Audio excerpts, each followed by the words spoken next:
મેં 2023 થી હમણાં સુધી 10 વાર બિદાન કરાયું છે. 10 વખત? હા. નમસ્કાર પશુપાલક મિત્રો, આજે આપણે એક પશુપાલકનો ઇન્ટરવ્યૂ લેવા માટે આવેલા છે.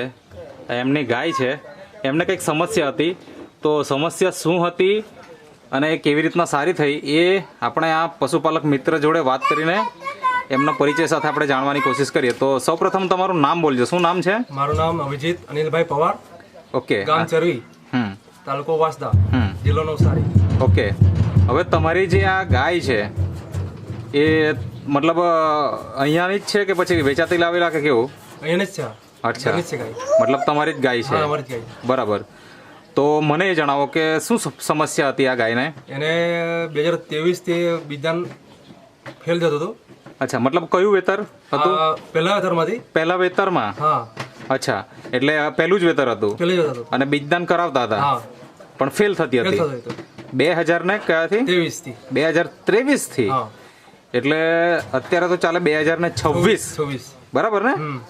તો અત્યારે ગાભણ છે કે નથી? હમણાં ગાભણ છે. ઓકે. કેટલા મહિના થયા હશે? 7મો મહિનો ચાલુ છે હમણાં. 7મો મહિનો ચાલે, મતલબ ટેસ્ટ થઈ ગયો? થઈ ગયું. બરાબર. ઓકે. તો હજે 2023, 2024, 2025 અને 2026, 26. બરાબર ને? એટલે લગભગ 3 વર્ષ જેવા થઈ ગયા એમ કહેવાય, હા, બરાબર. બરાબર ને? હમ. તો 3 વર્ષ દરમિયાન જો કોઈ પણ પશુપાલક એની ગાય જો ગાભણ નહીં રહેતી હોય તો એક જ સોલ્યુશન એનું કે એ વેચી નાખે, કાઢી નાખે, જે લઈ જાય એ. તો તમે કેટલી વખત બીજદાન કરાવ્યું પહેલી વખત એ જણાવો કે આટલા વર્ષો દરમિયાન? મેં 2023 થી હમણાં સુધી 10 વાર બિદાન કરાયું છે. 10 વખત? હા. અને એમાં એક વખતનો ખર્ચો કેટલો આવે? એક વખતનો ખર્ચો હમણાં 100 રૂપિયા. 100 રૂપિયા. હમ.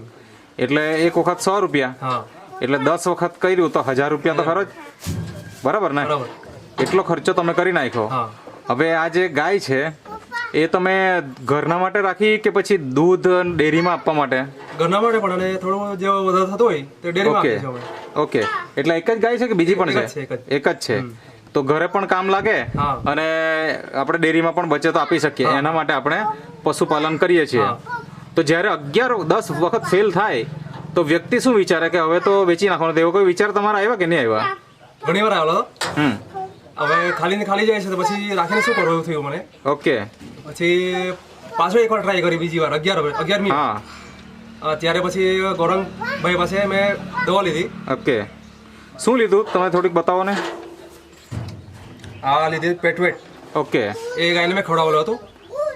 કેટલા સમય પહેલા ખવડાવ્યું હશે? આ ગાય બીજા રહેવાના 2-3 મહિના પહેલા ખવડાવેલું હતું. અચ્છા, એટલે અત્યારે 7 મહિના થઈ ગયા. હા, 7 મહિના થઈ ગયા. એટલે બીજા 3 એટલે 10 મહિના પહેલાની વાત હા, છે, હા, બરાબર ને? હા. તો 10 મહિના પહેલા તમે આ પેટવેટ તમારી ગાયને ખવડાવ્યું. ખવડાવેલું. કેટલા ટાઈમ? આ 1 મહિના સુધી ખવડાવેલું. 1 મહિના સુધી? એટલે એક ટાઈમ, 2 ટાઈમ? 2 ટાઈમ. 2 ટાઈમ. હા. એટલે શેની સાથે ખવડાવતા? આ દાણ સાથે કે? આપણે એનું સુમલદાણો હતો. અચ્છા, તેની સાથે. એની સાથે હા. એક ચમચી? હા, 1 ચમચી. ઓકે. હવે આવું જ્યારે ખવડાવવાનું ચાલુ કર્યું હા. એટલે આનો ઉપયોગ તમે બીજદાન નથી રહેતું એમ કરીને જ તમે ચાલુ કર્યું? હા, તેના માટે ચાલુ કરેલું હતું. બરાબર. અને 3 મહિના ખવડાવ્યું હા. પછી ગરમીમાં આવી હશે ગરમી આવી પાછી. અને પછી બીજદાન કરાવ્યું. હા. તો એ જ ડોક્ટરને બોલાવતા કે પછી બીજા નવા ડોક્ટર? એને જ બોલાવેલા, એને જ. અચ્છા, મતલબ 10 વખત જે બોલાવ્યો તે જ ડોક્ટર? ના, પહેલી વાર તો બીજાને બોલાવેલા. હમ. 2 ટ્રાય મારેલી ઓકે. ડોક્ટરને. પછી ત્રીજી વાર પાછા આપણા ચઢાવના હતા હમ. ભગુભાઈ, તેમને બોલાવેલા હતા. ઓકે. પછી ત્યારે સક્સેસ થયું 11મી વાર. અચ્છા, મતલબ કે અલગ અલગ ડોક્ટર બી ટ્રાય કરી નાખ્યા તમે? ટ્રાય કરી નાખી. બરાબર ને? હા. હા. તો તમને કેવી રીતના ખબર પડી કે ગાય ગાભણ છે એમ? એ એક દિવસ મેં આવેલો પાણી પાવા માટે. હમ. પેટમાં હલતું દેખાયું મને થોડું. બરાબર. પછી મને લાગ્યું ચેક કરી લેવા દે મારે. હમ. પછી મેં ડોક્ટરને બોલાવ્યો. ઓકે. તેમણે ચેક કર્યું. પછી એમણે કીધું કે 7મો મહિનો ચાલુ છે. ઓકે. પછી મને લાગ્યું કે હા, છે. બરાબર છે. એટલે હવે વેચવાનો વિચાર પણ નથી આવતો ને? હવે માનો કે આવી ગાય હોય કે જે ગાભણ જ નહીં રહી હોય, હા. એ ગાય કેટલામાં લઈ જવું હોય તો? એ તો ફ્રીમાં જ આપવું પડે. ફ્રીમાં જ આપવું પડે, બાકી આવી તો કોઈ ગાય લઈ નહીં જાય, બરાબર ને? એટલી હિંમત કોઈનેમાં નથી નથી. કે હા.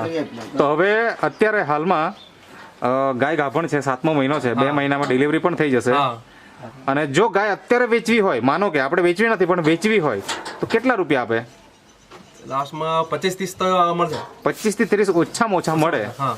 તો જે ગાયની કિંમત કદાચ 0 થવાની હતી હા. આજે 25 થી 30,000 રૂપિયા તમને મળી શકે એમ છે હા. બરાબર ને બરાબર. તો આ કમાલ છે આપણો આ પેટવેટનો પેટવેટનો. તો શું કેવું છે તમારા પેટવેટ વિશે જો નહીં મળેલું હોતે તો આ જો પેટવેટ નહીં મળેલો હોતે હા તો મારે ગાય અમે ફ્રીમાં આપવી પડતે, પાંજરાપોળમાં આપવી પડતે. અચ્છા મતલબ કે જો આ પાવડર નહીં મળેલો હોતે તો હા. પાંજરાપોરમાં મતલબ કે પછી તો સીધું મતલબ કહેવાય ને કે છોડી જ દેવી પડે ગાયને એમ હા. બરાબર ને તો ખરેખર ખૂબ સારું રિઝલ્ટ મળ્યું છે એનો ફાયદો થયો છે. હા, બરાબર છે અત્યારે ખવડાવો છો કે નથી ખવડાવતા હમણાં તો બંધ છે હમણાં તો. ઓકે પાછું ડિલિવરી થાય એટલે ચાલુ કરશો હા, એવું? ચાલુ કરજો. ઓકે